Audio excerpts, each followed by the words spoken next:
Your body is not a simple calorie counting calculator app. Protein is unusual because it partially pays its own rent.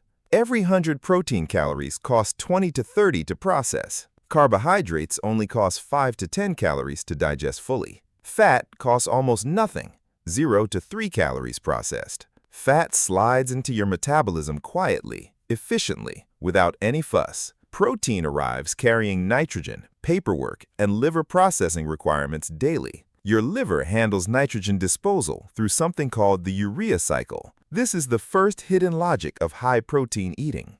Protein doesn't just add calories, it changes how calories behave. The best high-protein foods do 4 important things simultaneously. They cost more energy to process than other foods do. They keep you feeling full and satisfied for much longer. They protect your muscle tissue while you're in a deficit. They deliver enough leucine to signal muscles to stay intact. That is the real goal, not just weight loss here. Better weight loss means keeping muscle while losing actual body fat. The scale can lie in the most boring possible way. It drops while your body loses both fat and muscle. Your metabolism quietly removes furniture while you celebrate the number falling. Same diet, same effort, but very different biological outcomes occur. We're not just ranking chicken good and candy bad today. We're looking at why certain proteins work better for fat loss. What does your body actually do after eating protein foods? How do you choose proteins so you lose fat specifically?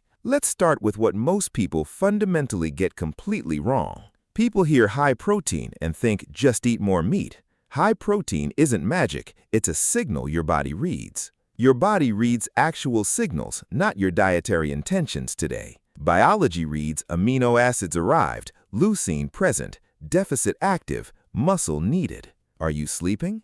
Are you spreading protein across the whole day? Or are you dumping all protein at dinner like an apology? Those are the signals that actually matter for fat loss. So let's go inside what actually happens during a meal. You eat eggs, yogurt, chicken, salmon, or cottage cheese today. Within minutes, stomach acid and digestive enzymes begin breaking protein down. Pepsin starts demolition in the stomach during the initial phase. Then the pancreas sends in enzymes to continue the breakdown work. These enzymes cut protein into peptides and individual amino acids quickly. Amino acids then pass through intestinal cells into your bloodstream directly. How fast this happens depends entirely on the protein source consumed. Whey is fast. Amino acids peak around 60 minutes post-meal. Casein is slower, keeping amino acids elevated for 5 to 7 hours. This is why cottage cheese at night actually makes biological sense. Slow protein gives your body a longer drip of amino acids. Now here is the first real fat loss mechanism explained clearly. Processing protein costs energy because amino acids contain nitrogen your body can't store. The liver must remove amino groups and convert waste into urea daily. This is why protein has a high thermic effect consistently. Roughly 20 to 30% of its calories are used during processing. 300 protein calories may spend a significant chunk just being handled. Protein calories count, but they don't behave like butter calories do. Butter is metabolically low maintenance, basically just energy ready to store itself. Protein brings nitrogen, structure, repair material, and hormonal signaling effects along. A calorie tells you energy content only, nothing else at all. It does not tell you digestion cost or hunger impact later. It doesn't tell you about muscle retention 3 hours after eating. That brings us now to the second important fat loss mechanism. Protein talks directly to your appetite system through real chemical messages. When protein reaches your small intestine, it stimulates satiety hormones immediately. Hormones like GLP-1, PYY, and CCK are released after protein consumption. These hormones are not supplement names, they're your body's fullness signals. GLP-1 and PYY help signal fullness directly to your brain. CCK slows stomach emptying, so food leaves more gradually over time. Translation: you feel full longer, not because you became more disciplined. Your gut sent a message to your brain saying, "We're satisfied." That is chemistry, not motivation, not willpower, not locking in today. A high-protein breakfast can change your hunger for the entire day. One controlled trial showed people eating 30% protein calories spontaneously consumed less. They ate 441 fewer calories daily without being told to restrict. They weren't instructed to suffer quietly, they just ate more protein. That number is from one study, so it's not a guarantee, but the direction makes clear biological and hormonal sense consistently. Protein genuinely changes hunger, and hunger is not a moral test, it's biology delivered by your gut hormones, not your snack drawer. The best high-protein foods combine strong protein quality with slow digestion. Eggs, Greek yogurt, cottage cheese, chicken breast, fish, and lean beef work well. Legumes, edamame, tofu, and tempeh are excellent plant-based protein sources too. Whey can help, but shakes are usually tools, not superior foods. A protein shake is convenient, but it's not a complete replacement. Whole foods bring extra benefits beyond just the protein content itself. Eggs bring fat-soluble nutrients and a very strong satiety effect. Greek yogurt and cottage cheese bring casein, calcium, and slow digestion. Fish brings protein plus omega-3 fats depending on the specific fish. Legumes bring protein plus fiber. Fiber is satiety's assistant manager here. Chicken breast delivers a lot of protein with relatively few calories. Tuna is convenient, portable, and extremely protein-dense for its calorie cost. Edamame is plant protein with fiber and decent amino acid quality. Please don't turn fat loss into poultry-based sadness and misery daily. The best plan is not the purest or most restrictive one available. It's the plan your body responds to and you can repeat. Now let's talk about leucine. This is where protein quality matters. Protein is made of amino acids, and they're not all equal. Leucine is one of the most important for muscle protein synthesis. Think of leucine as the key card that opens the door. It opens the door to muscle repair and maintenance after eating. When enough leucine arrives, it activates a pathway called mTOR specifically. mTOR tells muscle cells to start building and maintaining protein structures actively. The rough leucine threshold for activating muscle synthesis is 2 to 3 grams per meal. Older adults may need more, sometimes closer to 3 to 4 grams daily. This is due to anabolic resistance, which is deeply unfair biologically. Anabolic resistance means muscle becomes less responsive to the same protein signal. To hit that leucine threshold, you need a solid protein serving.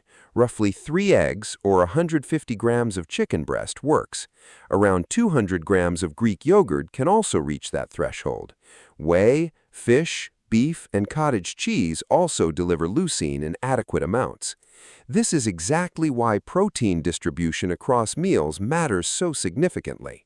Nibbling 10 grams here and 12 grams there fails the threshold test. Your daily protein total might look decent, but each meal underdelivers. It's like ringing a doorbell softly 9 times versus pressing it once. The house does not respond. Your muscle doesn't build from whispers. Muscle responds to pulses, a strong protein feeding every few hours. For most people, 3 to 4 protein meals works much better. Better than one giant protein dinner after a day of coffee and crackers. This matters especially when you are in a calorie deficit specifically. In a deficit, your body must make up missing energy from somewhere. You want it to use stored fat, that's the whole point. But your body is not exclusively loyal to burning fat only. If the signal is wrong, it may break down muscle tissue too.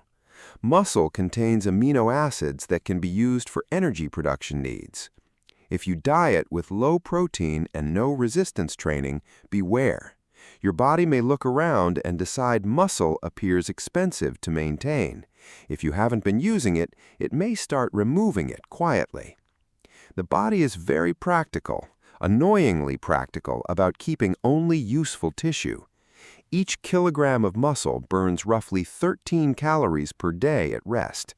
Losing 5 kilograms of muscle means 65 fewer resting calories daily forever. That's part of why repeated dieting becomes progressively harder over time. Same effort, different output, because the previous diet took some muscle. High protein during a deficit is not just about feeling full today. It's about preserving the tissue that keeps your body composition improving long term. Research shows high protein diets preserve significantly more lean mass during restriction. One estimate suggests about 50% more lean mass is preserved. That's not just weight loss, that's higher quality weight loss achieved.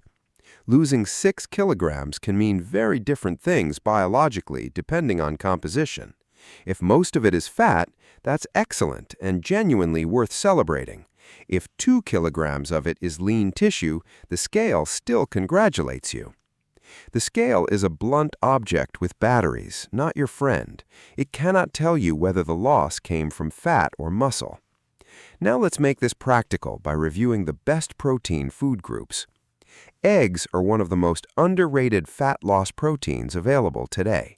They're protein plus fat plus micronutrients plus a powerful satiety profile together.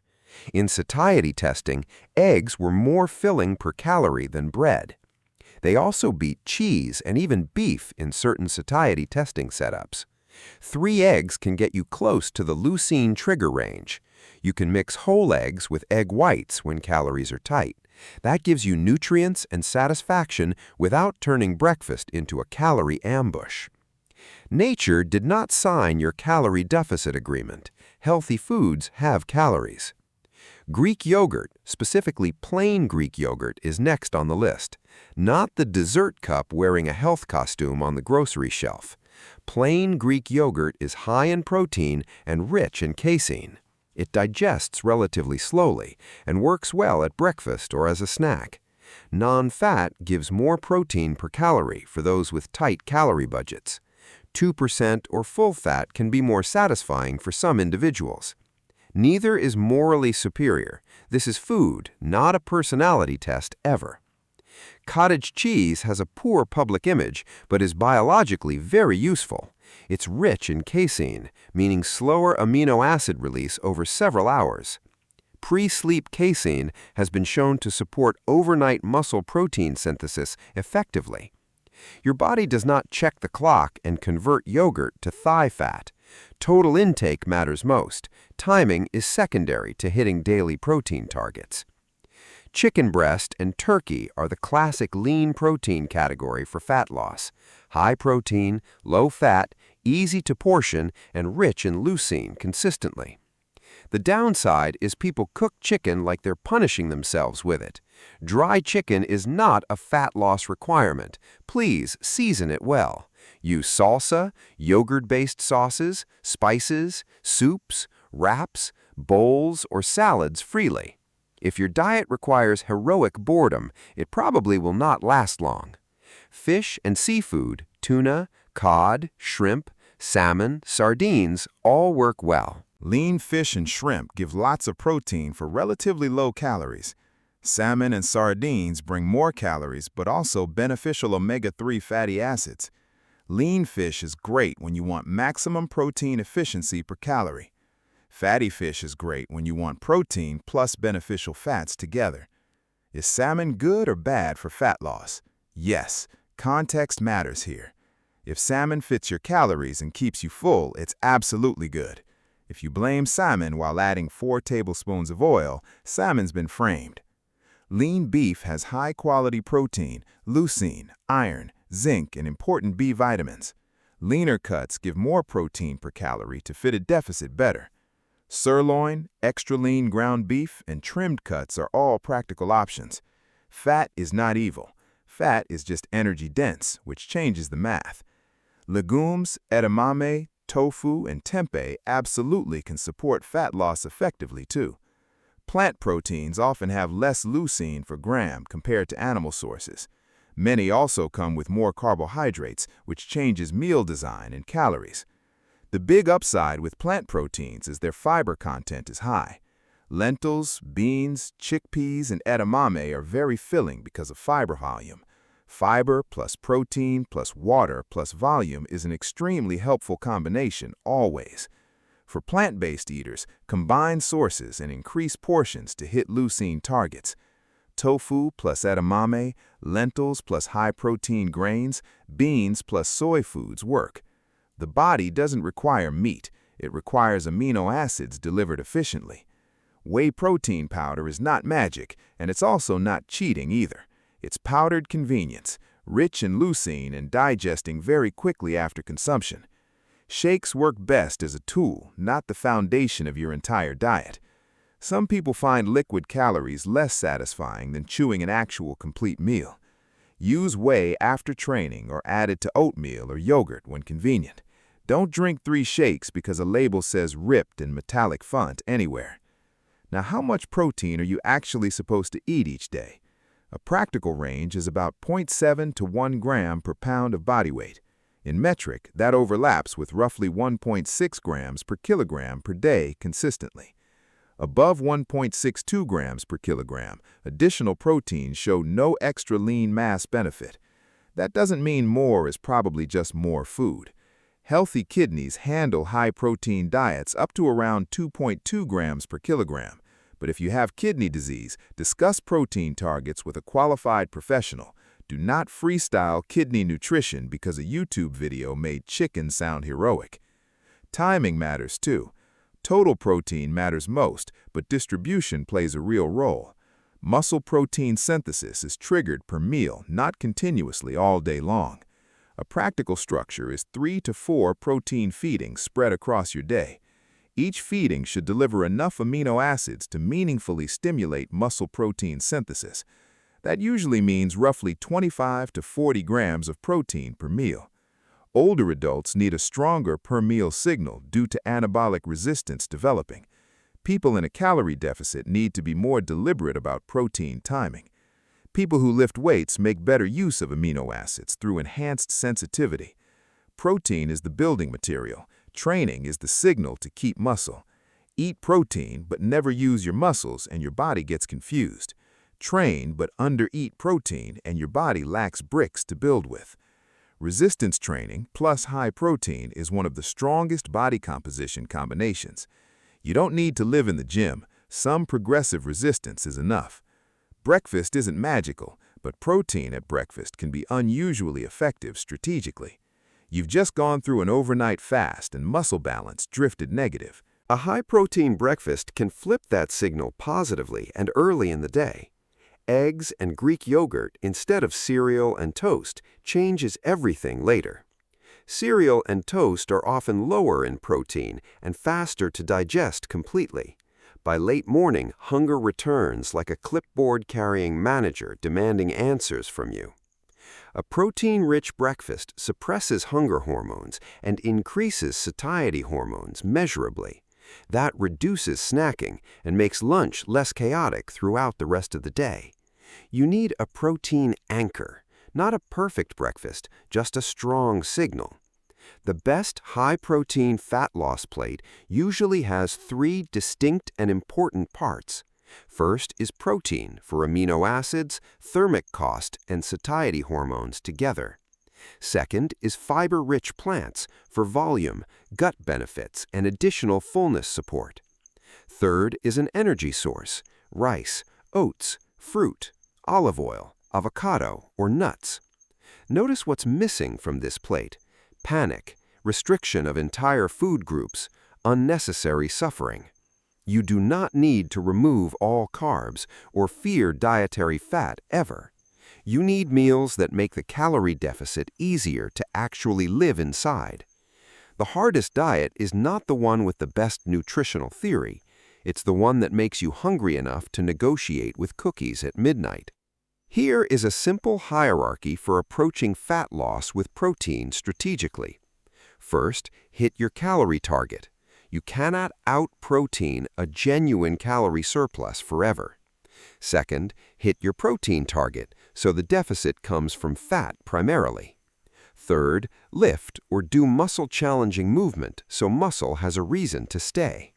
Fourth, distribute protein across the day for repeated muscle protein synthesis signals. Fifth, choose foods you can repeat because the diet you abandon in 9 days accomplishes nothing. Now let's talk about common high-protein fat loss traps that people fall into. Trap 1. High-protein processed foods that say protein on the label loudly. Protein cookies are still cookies. Protein chips are still chips, always. A lightning bolt font on a brownie does not transcend the dessert category. Ask yourself how much protein per calorie and how filling this actually is. Trap 2. Eating all your protein at dinner after a low-protein day. Coffee breakfast, tiny lunch, huge dinner, then a guilty shake at bedtime. Your daily total might look fine, but you missed multiple synthesis opportunities earlier. Trap 3. Ignoring sleep, which raises stress signals and interferes with muscle preservation. Protein helps enormously, but cannot fully override the effects of chronic sleep deprivation. You cannot recover from poor sleep by sprinkling whey powder over daily chaos. Trap 4. Increasing protein but dramatically dropping fiber intake at the same time. Pair protein with vegetables, fruit, beans, oats, and other fiber sources always. Your gut bacteria enjoy fiber, and your bathroom schedule enjoys not being betrayed. Trap 5. Assuming more protein automatically means faster fat loss as a guarantee. Protein supports fat loss, but does not guarantee it under any conditions. Olive oil is healthy. It is also not imaginary in terms of calories. Peanut butter is nutritious. It is also basically delicious cement calorie-wise.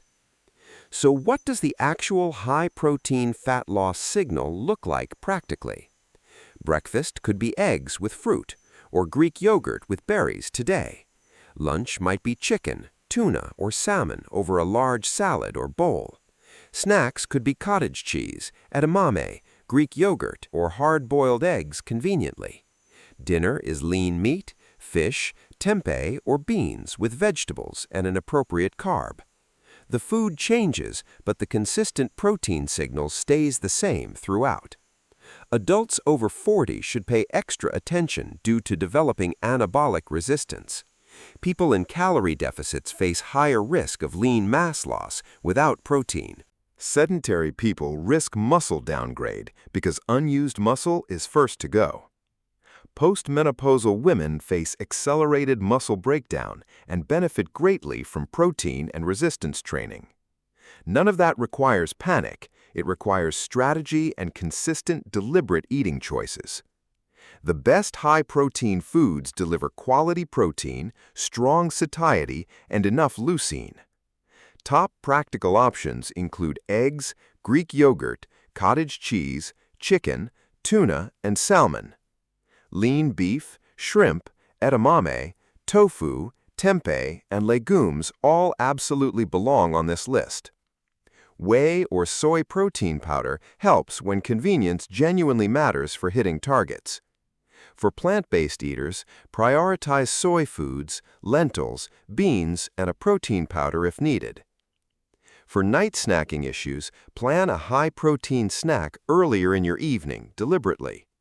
Greek yogurt or cottage cheese earlier prevents hunger from becoming a midnight raccoon. If you're preserving muscle while losing fat, ask a better question, always. Don't just ask, how little can I eat to lose weight faster? Ask, what signal am I actually sending my body with every meal? Low protein, low movement, poor sleep, and aggressive deficit sends a destructive signal. Adequate protein, distributed across meals with resistance training, sends a productive, protective signal. Same scale goal, different biology, different muscle retention, different long-term outcome. High-protein foods don't cause fat loss because they possess some kind of magic. They help because they make the deficit easier, fuller, and more muscle protective. Protein burns more energy during digestion due to its high thermic effect consistently.